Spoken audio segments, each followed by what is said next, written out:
There were several Tojolabal congregations in the Las Margaritas area. The closest one was in the village of Madero, just a few miles south. The leaders of this group were these women, especially Amalia on the right, who was employed at a government school. Andrea, dressed in blue, was her daughter-in-law. The chapel was built on their land. We often met in the evening, which sometimes attracted the interruptions of drunk neighbors. Evangelist Francisco Gomez of Las Margaritas always had words of encouragement for them. Providing the special music were 4 refugees from Saltillo who were living temporarily in Las Margaritas. The one male leader in the Madero congregation was Antelmo, who here is singing a solo. He was recovering from a serious illness and from depression.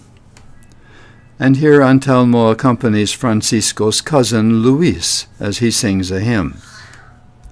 And then Luis preached the sermon. After the worship service, Helen converses with the women and gains fluency in the Tojolabal language. At another evening service, Pastor Jose Juan Suarez of Las Margaritas officiated at the baptismal service. He baptized several adults and their children. Antelmo was quite fluent in Spanish, so he became my Tojolabal translation partner. I would give him Spanish translations of a material that I had previously published in Celtal, and he would translate it into Tojolabal. He would also edit materials that Helen prepared with her language helper, Marina. In the 6 years we served in Las Margaritas, we produced a variety of Bible study booklets. Farther south from Madero, at the end of a rugged road, was the congregation of Santa Elena. We were there for their Easter Sunday service. Anticipating visitors, they removed the back wall of their building and extended the roof. Even that did not give room for everyone. The special music was provided by this group from the village of Pachan, located about 2 hours' walk to the north. Traveling east out of Las Margaritas, the road climbs over a ridge and then drops into a lovely valley. The village below is called Colonia Chiapa. It was created by the serfs of a large cattle ranch, whose buildings are still visible on the right. The serfs were given most of the land during the Civil War, which they call the Revolution.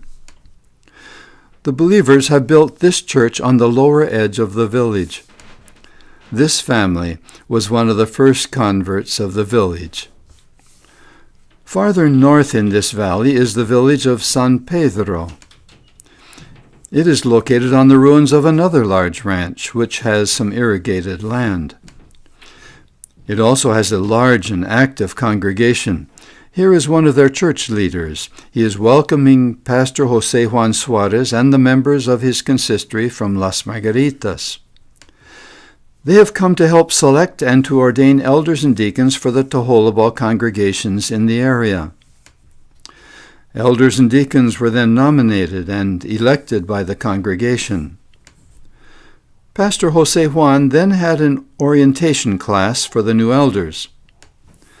Another visiting pastor held a similar class for the deacons, teaching them their responsibilities. That night, a service of ordination was held. The local church leader gave words of welcome to all present. Pastor Jose Juan read scripture and gave a message. Then came the ordination of the new elders and the ordination of the new deacons. The next day, the consistory posed for a photo, and the visiting pastors and elders joined in another photo. We returned to San Pedro for an evangelistic service. They had gained permission to hold the service in the schoolyard and carried all the pews from the church there. They also brought some flowers. The flowers decorated the school porch that served as the speaker's platform. The people gathered, forming a large crowd. And it was a very colorful crowd. Pastor Jose Juan preached a fervent and effective message. After the service, the women were fascinated by Helen's playing the organ. A couple years later, we attended the dedication service for their new church building. Unfortunately, the rain preceded us and made it impossible to drive all the way to the village. So we parked the Ichi van and walked the rest of the way. Fortunately, the sun was out and quickly dried up all the road. The new church is now in sight, and the light poles reveal that the village has been recently electrified. Every seat was taken for the service, with the men on the north side and the women on the south side, and with flowers on the platform. One of our projects for the Tojolabals was the recording of the Jesus video into their language. Pastor Raul Mendez of Benito Juarez was the narrator, and Miguel of Saltillo was the voice of Jesus. Also from Saltillo, Emilio and his wife were part of the recording team. The recording was done in record time by the technician Dirk Meyer with Helen's assistance.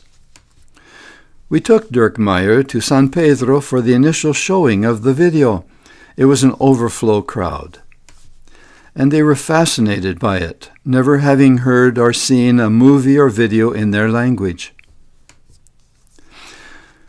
Later we showed the video in our home to a crowded and attentive group of Tojolabals who lived in Las Margaritas. Included are some Tojolabal refugees from the Zapatista uprising in the eastern jungle area. On another sunny Sunday, we provided transportation for Jose Juan to the village of Rafael Ramirez. There was a chapel there, but since the crowd would overflow it, the service was held outdoors. The local church leaders welcomed all the guests. This group from San Pedro provided the special music, as did this local family musical group. Pastor Jose Juan administered baptism to several families, and when the offering was announced and gathered, these 3 chickens went to their nest to present their offerings. The men followed carefully the scripture reading, and Pastor Jose Juan preached an enthusiastic message. He was using a battery-operated PA system, and he had a very attentive audience. One more trip to a village named Aquiles Cerdan. It meant an invigorating walk up the hill. Fortunately, the ground was dry, as this is sticky, slippery clay. The view from up here is special. To the south is this lonely, lovely house on the hillside. It's a humble home that has $1 million view.